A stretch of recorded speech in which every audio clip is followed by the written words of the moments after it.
Hey, Dr. Narima. This is our project matter, integrating autonomous drone logistics into Malaysia's on-demand delivery ecosystem. We are from OCC1 Group 1. This is our team member. This is our general technical diagram. This is our project description and justification. Our current limitations includes is that traditional ground systems face severe delivery delays in Hainan Valley. Our proposed solution is to integrate unmanned aerial vehicles into delivery ecosystem for lightweight parcels. Drones can bypass traffic for fast urban jobs, while conventional trucks still remains for heavy payloads and for bad weather. Our implementation will scale sequentially from Cyberjaya and to Subang and finally to broader family. This is our cost learning outcome. Our project objective is that we will evaluate the technical, economic and social environmental feasibility of autonomous drone logistics against traditional ground transport. Our implementation goal is to develop a comprehensive 36-month capital project framework for the selected network. The potential impact for industry impact, we have microeconomic efficiency, cost reduction, and market expansion. For societal impact, we can increase public safety and include more healthcare. Here's our planning, and we are proposing a 36-month and 8 million baseline hybrid joint ground network in Klang Valley. Here's the in-scope and out-of-scope. The in-scope is CAM certification and 120 units drone feet and 25 micro hubs and 5 battery depots, 5G nodes and WMS integration. Here's the out-of-scope. This is our 3 key milestones and deliverables. Here's the timeline, and we have 3 hard gates. Month 6 CAM clearance, month 22 first flights, and month 28 commercial go live. So let's move on to the detailed tasks and responsibilities. As you can see here, we have the work breakdown structure as listed, and also the responsibility assignment matrix. These are the budget and resource requirements that will be needed for making one drone. Here is the technical assessment for our project. So, a drone can drastically reduces the delivery time by ignoring the urban congestion, but it requires a fully autonomous point-to-point drone network, which requires a continuous 5G network. But recent telecom reports shows that Malaysia only has 10% of cellular coverage, which is fully fiberized, which is below the global benchmark. So a hybrid system is used between the ground truck and the drone for the delivery system to work. Here is the comparison and selection among alternatives using the 7 fundamental principles of engineering economy. Here is also using the scorecard by also using the 7 fundamental principles of engineering economy. Earlier, here are a few engineering economy methodology that we have used, which is net present value, internal rate of return, and also payback period.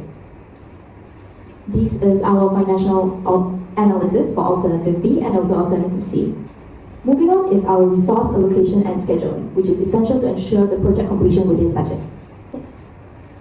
So this is our project planning process. We have used critical path method, earned value management, and also gun scheduling. Lastly, our work breakdown structure, which was explained earlier. This is our resource allocation plan, which we use the human resource planning with time constraints. Also budget allocation by project phase, and procurement management with also EVM.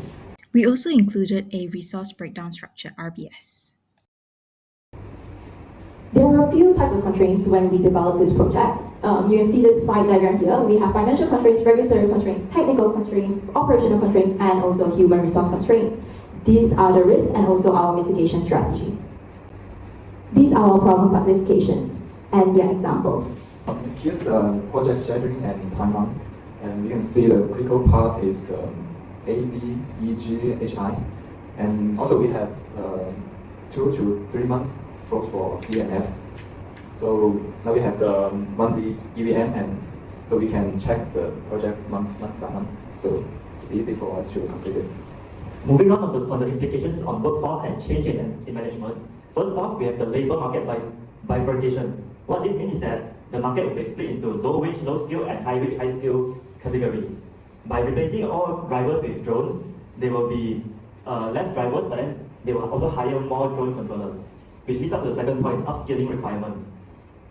The companies will have to bridge the talent gap by partnering with certain programs to earn legal credentials, such as MDEC and CAAM. Not only that, there also have to be an operational realignment to shift to transition from the rider app to the drone automation. With this, there will also be a cultural resistance where the drivers will be worried for their job security and they will hence be resistant to change to this new system. Not only that, there will be implications on ethics and environment as well. For the first point, privacy and surveillance. The drone systems will have to scan each location as well as users. That's why we will have to implement a real-time sensoring effect to ensure user privacy. Next up is equity of access. This system will only be available for urban areas, which will risk widening the digital divide and isolating rural communities. Firms must establish equitable pricing strategies across all geographical zones to ensure automation benefits. Next up will be acoustic pollution. Drones are noisy as we know it, and that's why it will affect the environment to make it very noisy. Not only that, there will also be visual pollution and wildlife risks. Dense drone corridors will alter the natural urban skylines and risk severely disrupting local bird populations and nesting behaviors. To protect urban biodiversity, firms must engineer restricted green light corridors that completely bypass wildlife sanctuaries and mitigation paths. So this slide shows how our current project aligns with the SDGs. First, we have infrastructure. We have automated hubs and robotic sorting. For SDG 10, inequalities, we allow fast rural medical access. For SDG 13, climate action, our project aims for zero emission and 30 to 50% energy savings. For SDG 11, cities, we make less traffic and urban noise pollution. So, in conclusion, by considering financially, technically, and strategically, out of the three alternatives, which is the status quo, we are only using truck, and the fully autonomous drone network, and the hybrid drone ground network, we chose that the hybrid drone ground model offers the most balance between operational efficiency, financial return, and sustainability. Thank you.